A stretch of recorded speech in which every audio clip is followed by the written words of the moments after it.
everybody. We are Metalcast, bi-weekly music discussion with Chad and Rich. We are in Columbus, Indiana.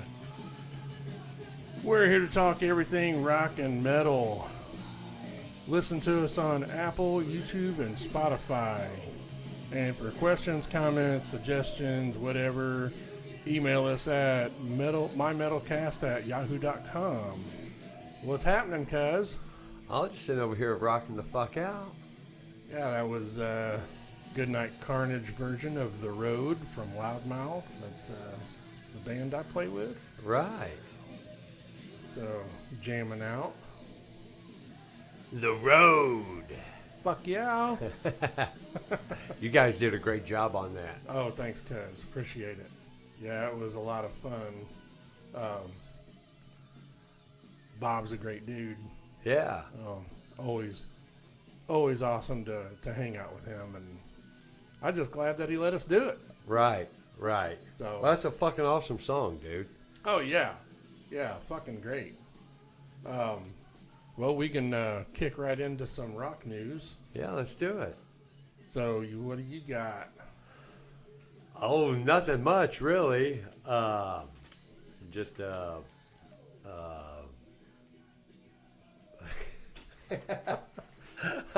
I just totally fucking spaced it. Let's see. The best rock and metal albums ranked, I do believe it was Loudwire. Our guys Queensryche. Yeah, they got 2 albums. What is it? Operation Mind Crime. Oh yeah, From 1988. And 1990, their Empire. oh yeah, okay. Right, so they was ranked within the top 100, 2 Queensryche albums. That's cool. Yeah, I thought that was pretty interesting. Hell yeah, Queensryche is awesome. Yeah. Yeah, I got. Well, let's see. I guess first off, we can talk about the Ace Frehley mocking the Kiss avatars. Yeah, what the fuck, dude? I mean, I just think that Paul and Gene are a little bit too full of themselves. they're full of something. I mean, it's fucking crazy. I mean, Ace was just saying, hey, that's, it's not rock and roll. It's not, he was basically saying it's fucking stupid. It's a cartoon making noise. Yeah. I mean, there's going to be those diehard fans that are going to go every time. But, I mean, you'd think it just... I don't think they would go every time. I don't know. I'm kind of on the fence with it. You know how some people are, especially being a diehard Kiss fan, especially for years, and I don't know. They would go. I think they would go see it one time. Yeah, there may be some people out there that they may get suckered into it more than once. But I think the majority of people, they'll go one time and then they'll be like, "What the fuck did I just spend my money on?" Yeah, and it's hard telling how much. I mean, how much are the tickets going to be? I mean, is it going to be the same as like if they were in person? I mean, dude, it will probably be something ridiculous to where you're paying this outrageous money for somebody that's not even there. Right. I mean, that's just how fucking ridiculous I could see it becoming. That's kind of how I look at it. I mean, And I'm sorry, I mean, I'm on Ace Frehley's side here. Yeah.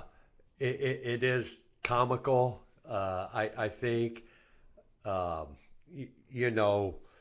if you want to do some cartoony shit, make a fucking movie. Yeah, I think it's pretty much a joke. Yeah. I mean, especially how Paul Stanley announced it like at the end of their last show. Right. I mean, just like, okay, a new era's begun and all it. I mean, being all dramatic and shit about it. It's like, really? It ain't going to be an era. And I was like, come on, man. Pretty dumb. So, but don't waste your money. No, hell no. Because they'll make a movie. Well, I think they just won't fucking go away. I mean, yeah.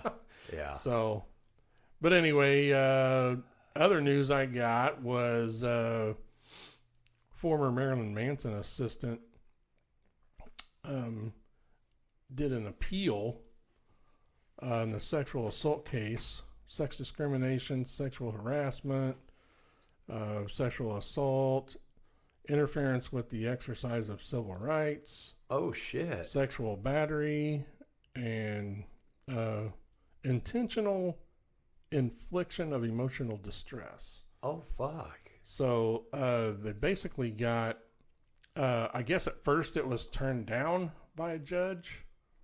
The appeal was, but then that got overruled and it went through. Oh, damn. So, and there's been other people that have been coming out against him as well. Right. So once one comes out, yeah, then it's just a floodgate of fucking, you know. Yeah, it's pretty. I mean, it's really crazy. It's really crazy. Did you have any more rock news? Dude, I got this thing. It's called Punk Rock Bowling Fest. Oh yeah. And it takes place out in Las Vegas. And it just looks like it's some kind of deal to where these punk rock bands get together and have this huge fucking festival. And there'll be bowling contests and all kinds of fucking crazy shit going on. But it's just like this huge punk rock fucking thing, dude, you know? And it's nice to see something like that come together. Yeah, and it looks like that's been going on for quite a while. It has. I definitely a couple of decades, I do believe. Yeah, well, there at the top, it said it was the 24th annual. There you go. Yeah. 24th annual. They've been doing it a while. Yeah, a little bit. So that's pretty cool. Right. You know, it's not, just, a bunch of different bands coming together to have a festival. They're just focusing punk rock and, throwing some wacky bowling in there with it, Right, so, yeah. Yeah, if you're out there in Vegas, check it out. Hell yeah. If you're listening to us out there, which we hope you are. Hopefully. Yeah. Well, I didn't really have a whole lot other rock news stuff, so we can move on to your birthdays and all that. All right. Well, let's see what we got here. We're going to start it off December 15th. We got a couple of them. Mr. Alan Freed. You know who he is? Oh, yeah. Right. He was termed with the catchphrase rock and roll. Yeah. Yep. Mr. Alan Freed, and he's going way back. He would be our oldest birthday. Oh, going yeah. back to 21. Oh, dang. 1921 when that dude was born. And I don't know how long it's been since he's passed. I think he was kind of young when he passed away. Was he? Yeah, I do believe so. He did some real, well, maybe not. Because I've watched a documentary on him before. Oh, did you? Yeah, and maybe he wasn't that young. Because I think he did a couple things. He started off and got real big. And then... Oh, yeah, it looks like he died in 1965. Yeah. January 20th. Yeah. Yeah, that's not it's not too old. No. He was only 43. Right. So, yeah. And on the 15th, 1942, we got Dave Clark. Oh. From the Dave Clark 5. Yeah. And he was... The drummer. The drummer. Yep. Yeah, I grew up listening to Dave Clark 5. There'll be a bit of a theme going on here with these birthdays this month. And it's nothing intentional. The 15th, also, 1946, Carmine Apiece. Oh, yeah. And let's see, the 16th, we got Billy Gibbons, ZZ Top. ZZ Top, yeah. Yeah. The 17th, Carlton Barrett. You know Mr. Barrett? I don't think so. Carlton Barrett. He was a drummer for Bob Marley. Oh, okay. On the 18th, we got Mr. Keith Richards. Hmm. And he's still kicking, by the way. Yeah. Not sure how, but. Right. He's getting by. Yeah. Let's see, the 19th, we got Maurice White. Maurice White. Yep. Who's that? He is a drummer from Earth, Wind, and Fire. Oh, wow. Nice. Yep. We got Bobby Columby. He is a drummer. Hmm. We have Mr. Peter Criss on the 20th. Bobby and Peter Criss are both on the 20th. Oh, okay. And, of course, Mr. Peter Criss is a drummer. Also on the 20th, we got Alan Parsons. Oh, nice. Yeah. Alan Yep. Parsons Project. On the 21st, Carl Wilson. Oh, from the Beach Boys? Yeah. Played guitar. Yep. The 22nd, we got Rick Nielsen. Oh, Cheap Trick. Yep. We've seen Mr. Rick this year. Yep. Also on the 22nd, we have Maurice Gibb. Oh. Yeah, from the Bee Gees. Yeah, R.I.P. Let's see. Can you guess who shares a birthday with him? What date is him? The 22nd. 22nd? No, I'm not sure. It would be his twin brother, Robin. Oh, yeah, okay. Duh. A lot of people forget that. Yep. Yeah, I forgot they were twins. Yeah. In fact, I had, when I was looking it up, and I was like, oh, okay, yeah. Let's see, the 23rd, we got Dave Murray. Oh, from Iron Maiden? Iron Maiden, yeah. Badass guitarist. Yeah. On the 24th, Christmas Eve, Lemmy. Lemmy. Yeah. And on the 25th, Mr. Jimmy Buffett. Yep. He shares a birthday with Jesus. Mr. Jimmy Buffett. On the 26th, we have a drummer. Lars? Mr. Chad Ma. Yeah, I knew that one because me and Lars share a birthday. His is the 26th. Oh, really? Lars Ulrich, yep. Well, he must keep that pretty fucking private. Yep. It didn't pop up on anything. I think I knew that. I found that out, when I was a teenager. Really? Yep, because I was like, I think it was in one of the Metal Edge magazines or something like that. And I was just like, oh, we share a birthday. No shit. That's pretty cool, dude. Yeah. And, well, you also share a birthday with Mr. Phil Spector. Ooh. That may not be a little creepy, but right? that's rock and roll, brother. That's rock and roll. Yeah, no doubt. Well, do we have any new releases or anything? No new releases right off hand, but I do have a couple milestones we could mention. Okay.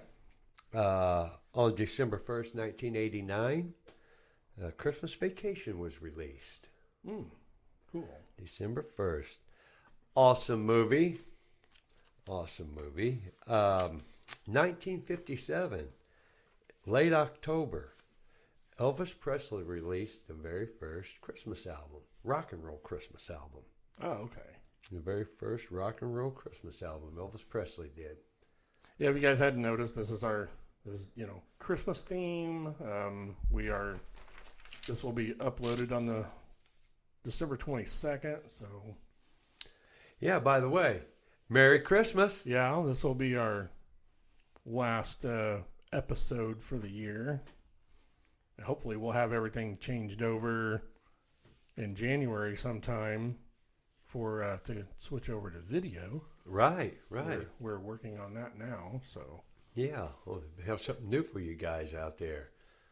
Our next thing.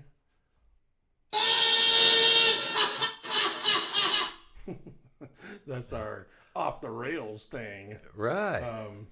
We've got where we kind of highlight a musician from that's not necessarily rock and metal, but they're extremely talented. So who we got this time? We got Mr. Roy Clark.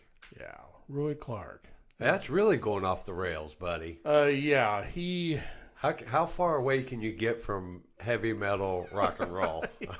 Right? Hee-haw! But yeah, that dude was insanely talented. Absolutely. I mean, I grew up watching him, because my dad, Yeah. watching Hee Haw. And then, as I got older, I figured out why he watched it, seeing all the big tits. And that's why he watched it. It's not like he's a big country fan. Oh, you know why Roy Clark was on there. Right. But I'm just in it for the money. But that dude could play just about any stringed instrument. He was extremely talented.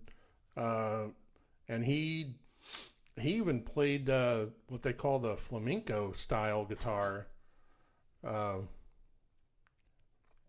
Really, really talented guy. What's that? What'd you say? Flamingo? Flamenco. Flamenco. Yeah, it's like Spanish guitar. I'd have to show it to you sometime. There's a video like on YouTube of him. You remember the TV show The Odd Couple? Yeah, yeah. Tony Randall and Quincy. Yeah. I can't remember. Jack Klugman. There we go. Yeah, Jack Klugman. Roy Clark was actually a guest on an episode, and he had an acoustic guitar with him, and they were just like sitting in the living room. He was sitting in a chair, and the two guys were sitting on the couch, and he started this whole flamenco guitar bit that he, as far as I know, I believe he wrote it himself. Huh. And it's interesting. It's I'll have to show it to you. And everybody out there that's listening, if you're interested, check it out. Because sure. I mean, the dude is an excellent guitar player. And the flamenco guitar style was definitely different than even the country western that he's known for. Right. Because the picking and everything's kind of different. Sure.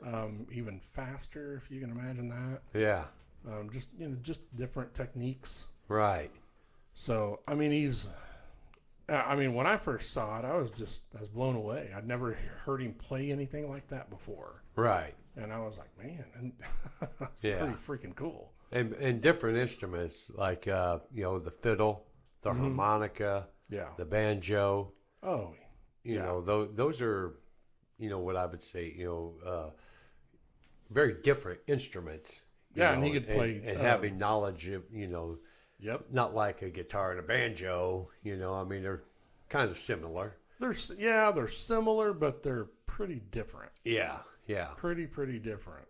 Even like a mandolin, from what I understand, is pretty different than. I mean, I'm definitely not a guitar player, but right. But yeah, it's definitely different. He was just he'd been what'd you say, about 70 years that spanned his career? Yeah, 1947 to 2018. Yeah, and I know there even right before he passed away, he was still touring. Oh, really? Yeah, he was still touring. I mean, just like a handful of shows every year, but he was still touring. Right. So, man, it seems like all them people, they do that. Celebrities, they'll just go all, to the bitter end with it. Yeah. No, I mean, I've seen interviews with Roy Clark before, and he just, he's a fan of music first, and just loves playing. Kind of like that's kind of the mindset that Eddie Van Halen had. Sure. He was always wanting to learn and master his craft. Yeah. And, and he was like, he didn't really give a shit about being famous and all that kind of stuff. He just, he said, well, if you're a musician, then you play. He right. said, I'll play until I'm dead. So Yeah. and he did. He did. Yeah. He sure did. I mean, he was just a fan first and just absolutely lived and breathed music. Right. So, Right. but anyway, that's kind of like our off the rails thing. I kind of fucked up the beginning, but That's all right. We'll get it right. yeah, we'll figure it out sometime. Yeah. We're just tweaking everything. Oh yeah. So if you guys don't like it, oh fucking well. Yeah. Well, our next thing would be our Metalcast Spotlight. Oh, yeah. There we go. So what do you have for your Spotlight? I have something, and as I've mentioned in the past, I'm a PBS guy, so I catch a lot of things on PBS. It's called "Dreaming of a Jewish Christmas," and it's a documentary about Jewish songwriters that have done Christmas songs. I guess there's a massive volume of Christmas songs that Jewish people have written. The majority of Christmas songs are written by Jewish people. That's cool. Yeah, I haven't had a chance to watch it yet. I just seen that it aired. In fact, it airs tonight. Okay. It airs, so I'm looking forward to catching that. But for those of you listening, check it out. If you're interested in Christmas music, origins of songs, where they come from, what kind of meanings they have behind them, I think that documentary is going to give them all that. Yeah, I'm sure they could probably find it on like their on demand if they have cable. Oh yeah. Or whatever, and since it's airing tonight. Right. Right. Tonight's the December 18th. And I wish I could have seen it already and give you guys some heads up on what it's about more, but well, it's Christmas time, so I had to come up with something Christmassy. Yeah, that's our theme. Yeah. And I don't think we've mentioned it yet, but our we're kind of going along with the Christmas theme with our featured band, which would be we're going to do a Trans-Siberian Orchestra. TSO. So kind of going along with the whole rock and metal thing. Absolutely. So we're kind of going all over the place with this episode, so you guys can just fucking deal with it. Yeah. But it's just fun. But my spotlight is Mick Mars' new release, his second single called Right Side of Wrong. It was released just last week, I think. Yeah, December 13th. And it'll be on his upcoming album, The Other Side of Mars. That'll be out in February 23rd, 2024. His first single was Loyal to the Lie, which was out, Halloween? Yeah, I think so. Yeah, I mean, and I really like that song. But this new song, Right Side of Wrong, is definitely badass. Is it? It is an awesome song. So, I mean, I wouldn't say that, like if you like Motley Crue, to go check it out, because, I mean, it's not really, to me, it's not really Motley Crue-esque. Yeah. I think it's a little different. Better? Well, at least their last stuff, yeah. I mean, I'm really impressed. Let me put it that way. Right. Really impressed with what he's put out so far. It's nice to see a musician break away and then, not fail. Yeah, I mean, I think, Succeed. of course, he's surrounding himself with awesome players. That's what it takes. Anyway. Yeah. I mean, fuck, that's what Roth did when he left Van Halen. Yeah. We replaced, Eddie, Alex, and Michael with Steve Vai, Billy Sheehan on bass, and Greg Bissonette on drums. I mean, you surround yourself with fucking badass musicians, and you're gonna create some badass music. Ozzy Osbourne figured that out a long time ago, dude. Surround yourself with good musicians, you can be as big a jackass you want to be. Oh yeah, yeah. So I mean, and I'm not putting Ozzy down by no means. I give Ozzy his props, 100%. Right. But I mean, anyway, you guys want to check the Mick Mars thing out? Yeah. I mean, it's all over. I think he put out a video for that as well. Yeah. That Right Side of Wrong. Really, really kick-ass song. And what a great job, dude. I mean, really, that's his career. He's a musician. Oh, yeah. And he's a Hoosier. Give the fans what they want. He's from Terre Haute. Yeah. Terre Haute. Terre Howdy. Yeah. I've heard people refer to it. Howdy. Yeah. I mean, he's, his real name is Bob Deal. Bob Deal. Yeah. So, but I've actually talked to his son a few times. His son lives in Louisville. Mm-hmm. Bob Deal Jr. But he seems like a cool dude. He's a musician. That's a Bob Deal. Yeah. It's a big Bob It's Deal. a big Bob Deal. But yeah, go check out Mick Mars' new shit. It's pretty badass. So that leads us into our Metalcast 6 shot. There we go. So we're getting ready to get into our main topic, Christmas music / Trans-Siberian Orchestra. So why don't you start off with your 6 shot? I tell you what, dude. I love Christmas music. I really do.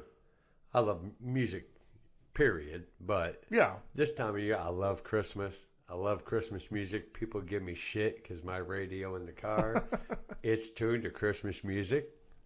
Well, I think they started playing before Thanksgiving this year. So Right. I even had it going before Thanksgiving. Well, and just before we get any further, as far as religion goes, you probably couldn't get any more opposite than me and Rich. Yeah. We're not going to go into any detail or anything, but I mean, everybody has their different beliefs, and especially when it comes to Christmas. Yeah. Even though I'm not religious, it still has a special meaning to me. Right. And it means, family. Oh, yeah. And just giving, being cool, Sure. So, I mean, that's what it means to me. And I still love that. I still love the Christmas music I was brought up on. Right. Because even back then I didn't associate it with being religious. Right. It was just Christmas music. Right. So, but I just wanted to say that before we went any further. I think a lot of young people do that. Oh, sure. Because when you're young, for one, if you're into music, you're not listening to Christmas music. Yeah. Right. You're being influenced by everything else out there that you're interested in. Sure. So they young kids. I remember when I was young, I wasn't interested in Christmas music at all. Yeah. I didn't get interested until I was an adult. Really? Yeah. And no, I mean you always hear it, know, but like when I was younger, Santa Claus is Coming to Town or Jingle Bell Rock. Yeah. Not what we were considering more traditional, churchy hymn, right? Christmas songs. But yeah, it's so. Yeah, well, and the biggest place I saw or I heard Christmas music is just at home. My parents had these old vinyls. Right. And it was just like nothing but it was just, Christmas vinyls. Yeah. And it was like a box set type thing that they had. So it had like, I think 4 or 5 different discs with it. Oh, really? Yeah. And that's what we would listen to, like when we got the tree and we were, starting to decorate the tree, and right. My dad or my mom would put those vinyls on, and that's what we would listen to while we were decorating the tree and shit. So that's what I remember from it. And, so when I hear that kind of stuff now, it's just nostalgic for me. Sure. 'Cause it takes me back to that time, and that was a cool time for me, and, good memories. Right. So, but anyway. We didn't have the Christmas music playing in the house. Really? Yeah. My stepmom, she was the music person, I guess, in the house. And most of the music I heard from her was when we was in the car. Oh, okay. My dad, he was just a jerk off. He didn't care about music or anything. So, Right. you know, and putting up the Christmas tree, he probably never was around anyways when we were doing that. Yeah. But, yeah, so there's a little depressing Christmas shit for you guys out there. Well, hey, you Every know, once in a while. It's weird though, because I Yeah. mean, everybody has their own ways of thinking and remembering things. Yeah. So and you know, Christmas time is no different. So, Right. Yeah. I mean, I'm sure you still have your good memories from it, or else you wouldn't keep listening to it. Right. Yeah. You know? So Yeah. that's a good thing. Right. Oh, yeah. It's definitely in my blood. So we'll kick it off. My first six shot is Santa Claus is Coming to Town. Bruce Okay. Springsteen. Bruce I Springsteen. turn that fucking shit up as loud as it can go every single time. Bruce has a way of getting that crowd going, you know. Right. He does it in that song. He gets the whole band into it, and yeah, that's my first one. Well, my first one is Jingle Bell Rock. Oh, great song. Yeah. And of course, there's tons of versions, Sure. you know. But, you know, I even tried, like, with my six shot when I was writing this down and trying to think of, you know, narrow things down and putting it together. Right. You know, a lot of them are the traditional songs that I grew up listening to. Sure. So they're not necessarily rock or metal Christmas songs. Right. Let's see. I think I have, well, like maybe one. That would be considered like rock or metal, but Yeah. um, Who was the artist doing Jingle Bell Rock? the one that I wrote down was Bobby Helms. There you go. Yeah. Yeah, he does a good job at it. Yeah, and from what I remember, that was the one that I heard, you know, back when I was a kid. Sure. You know, a lot of these that I even put it on my list.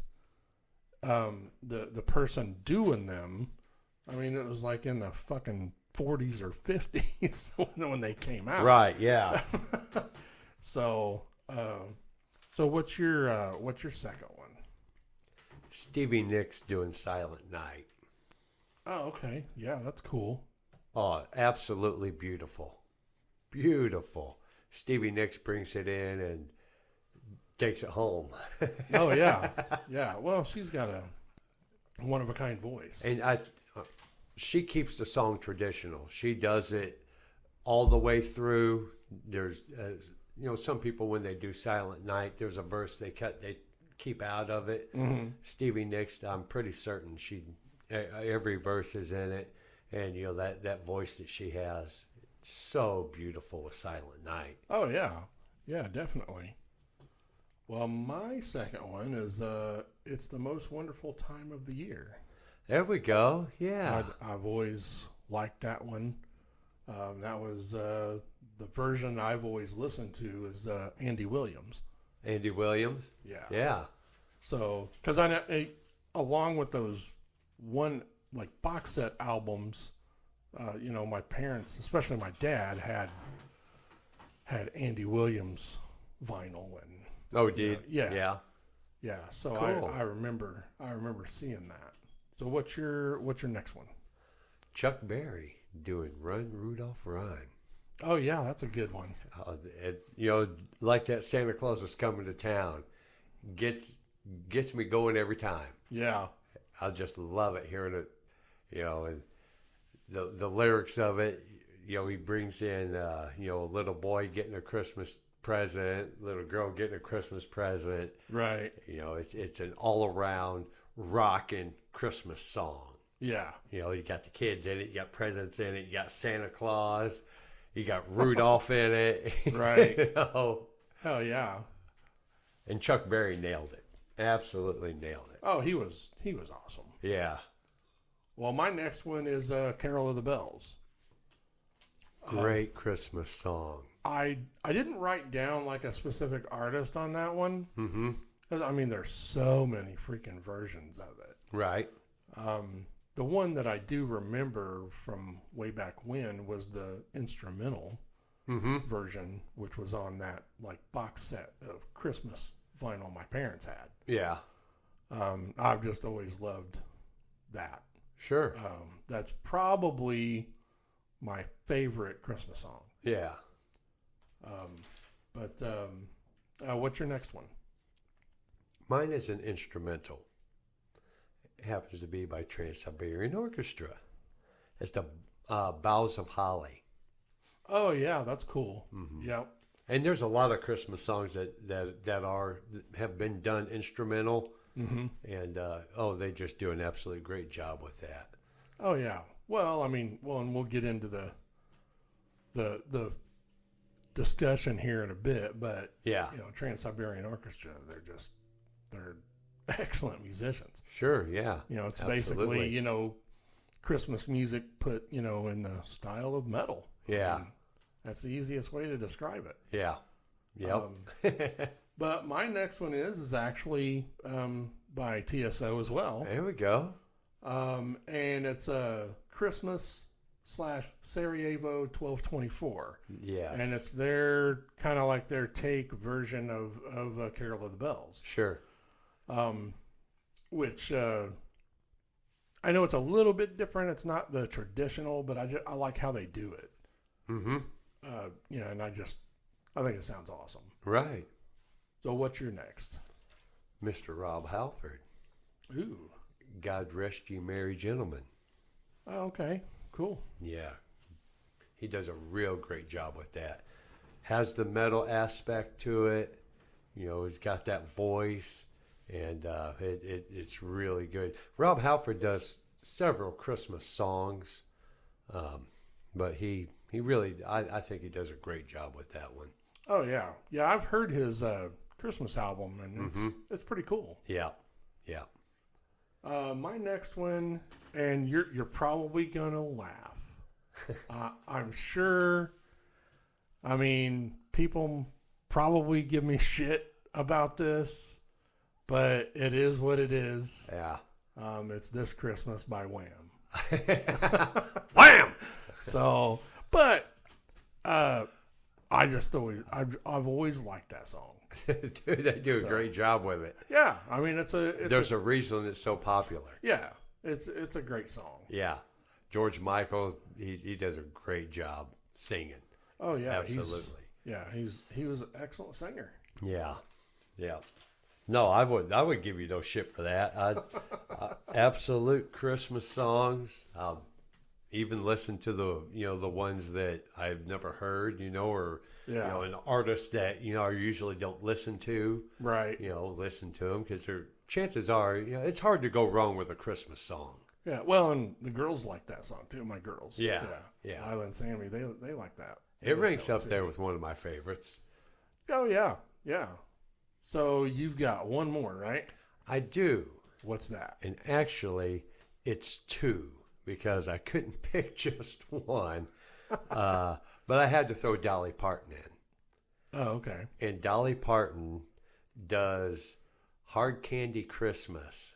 And if you've never heard Hard Candy Christmas, it's an old Christmas song. I don't think I have. And it's Dolly Parton does a great job.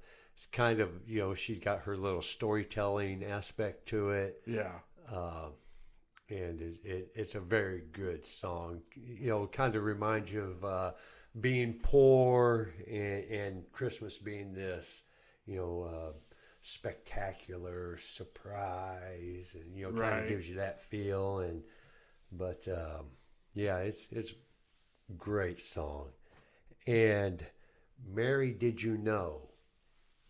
Oh, okay. She does a version of that is really good. Hell yeah. So I couldn't just pick between one of them. That's all right. We'll let it slide this time. And she is a rock star. So yeah. Well, she's putting out a rock album. Yeah, so. yeah. My last one is It's Beginning to Look a Lot Like Christmas. Oh, yeah. And that's Bing Crosby. Yeah. Everywhere you go. Yeah, that's definitely one that I've listened to a lot. You know, started when I was little. So, Right. So, but there you have it. Those are our Metalcast 6-shot of favorite Christmas songs. And I was just looking up because Billboard Hot 100, Rocking Around the Christmas Tree, still ranked number 1 this year. All I Want for Christmas Is You, ranked number 2. Jingle Bell Rock, Bobby Helms, number 3. Oh, yeah. And your Wham! Last Christmas, ranked number 4. Yeah, hell yeah. 2 of yours ranked up there in the top 5. There we go. I think there's they've split it up. There's 5 Christmas songs and 5 regular songs on the Hot. Okay. Yeah. The top 10 Hot 100. Cool. Yeah. Well, we that's our lead-in for our featured band, which is Trans-Siberian Orchestra. Sticking with our Christmas theme. What do you think of them? I think they're great, dude. I have been listening to them all week, and they just knock it out of the park on everything they're doing. Yeah. You know, they're a great bunch of guys that have come together and put this band together, and, you know, extremely talented fucking dudes. Oh, yeah. Yeah. Well, I mean, they were formed in 96 by, the main guy is Paul O'Neill. He was a producer, composer, and lyricist. And he brought John Oliva, and Al Pitrelli from Sabotage, the metal band, 80s metal band Sabotage on board. Yeah. Along with Robert Kinkle on keyboards. Right. John Oliva is the co-founder of Sabotage, and he was lead vocals and keyboards in Sabotage. Mm-hmm. Paul O'Neill, he'd worked with Aerosmith and the band Badlands. You guys never heard of them? That was Jake E. Lee's band after he left Ozzy. Oh, really? Yeah. Badlands, they were awesome band. Yeah. Awesome. And he also worked with Sabotage, of course, and Metal Church. Mm-hmm. So they were already, kind of in the heavy aspect anyway. And Al Pitrelli, he's a guitarist. He actually started out with Michael Bolton. Oh, no shit. When Michael Bolton was doing his rock metal thing. Yeah. Yeah. Wow. And Al Pitrelli was a guitarist for Alice Cooper, and he was also his musical director from 1989 to 91. Wow. And he joined Megadeth in 2000. He was in Megadeth until 2002, and he's been with TSO since the beginning. And a little bit back on Robert Kinkle, keyboards, music engineer. He was worked with Sabotage, The Who, Badlands, and Aerosmith. Man, all them guys have been associated with great fucking stuff. Yeah. Yeah. So, I mean, they've got a very extensive background. Yeah. And the whole idea for Trans-Siberian Orchestra was from Paul O'Neill. Mm-hmm. He'd actually visited Siberia. Right. So, and he just liked the aesthetic of everything, and that's kind of where the name came from. Yeah. And he saw the initials TSO, and he thought that sounded cool. Right. So that's how he came up with the Trans-Siberian Orchestra. Sure. Wow. And they have a great laser and light show. They have pyrotechnics. They have flames shooting up all over the fucking place, and I mean, they're just The show's unreal. You went and seen them last year, didn't you?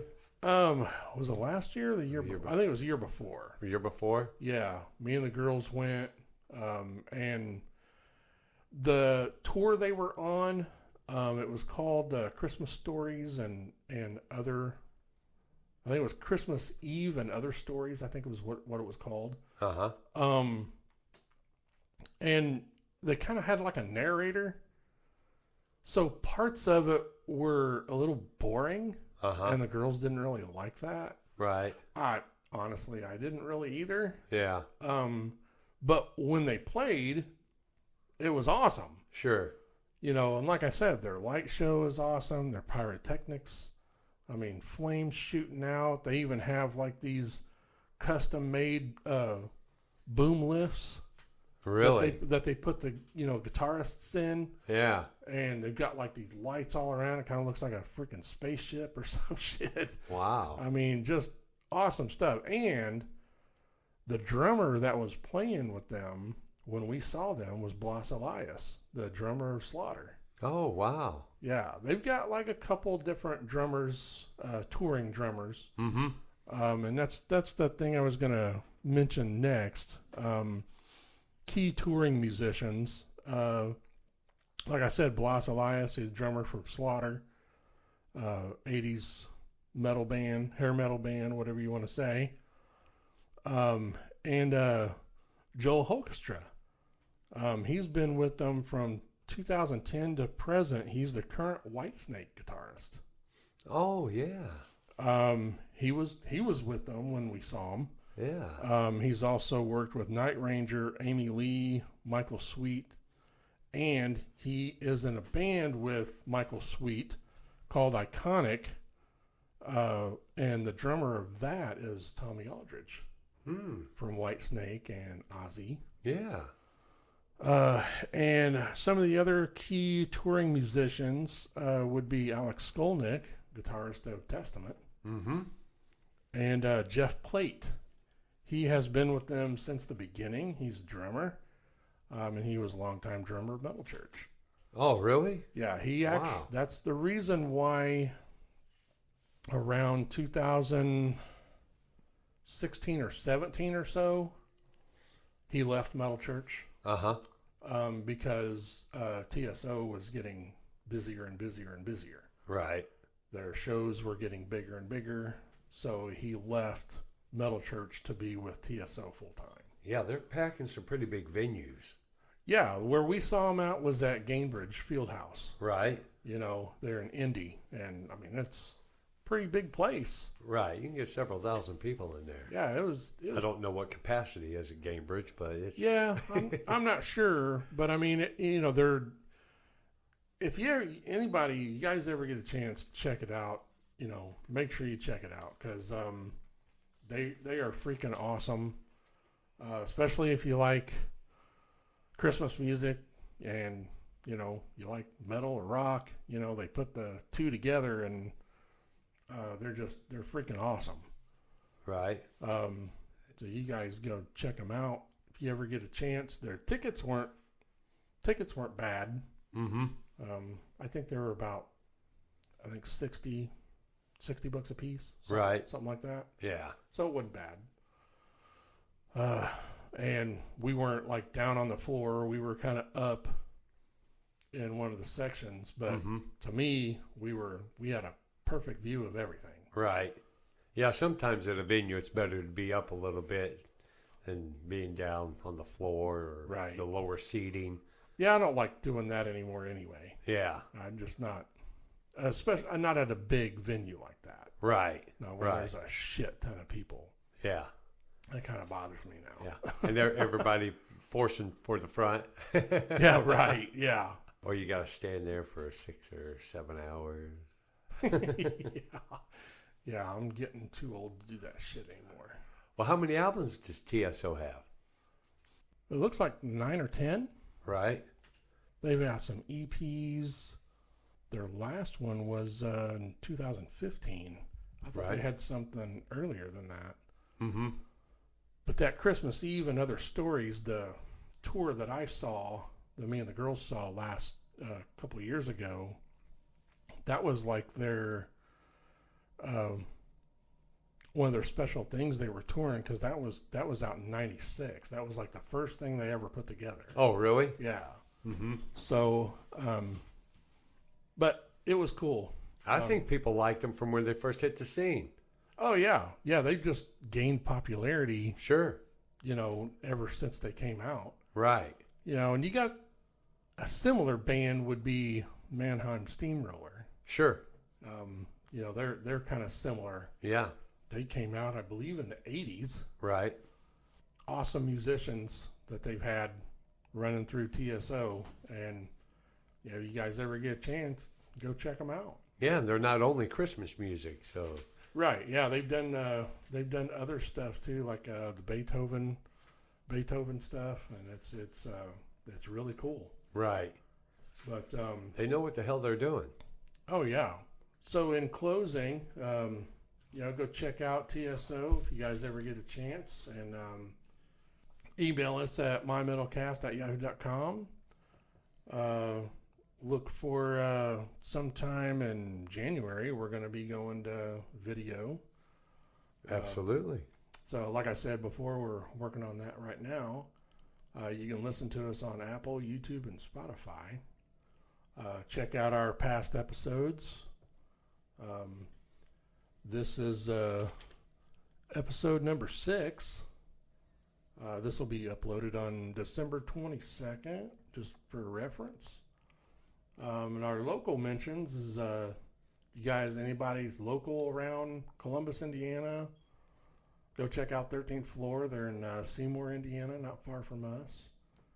Great record store. Oh, yeah. Awesome stuff. They also have, and they have all kinds of stuff. Shirts, rock shirts, posters. Yeah, they're big freaking posters, and they're cheap. Absolutely. Very reasonable on their posters. Oh, yeah. And check out our local stations, 106.1 The River here in Columbus, 96.3 WJAA in Seymour, and then you can check out 93.9. It's a newer metal station in Indy, WNDX. So that's it for our episode. We're not sure. We don't have a episode topic for next time. We're getting things together to switch everything over to video, Right. so you guys can see our ugly mugs. We'll surprise you. Yeah. So, but you guys, thanks for listening, and stay metal. Right. Hope you all have a Merry Christmas out there. Keep on rocking.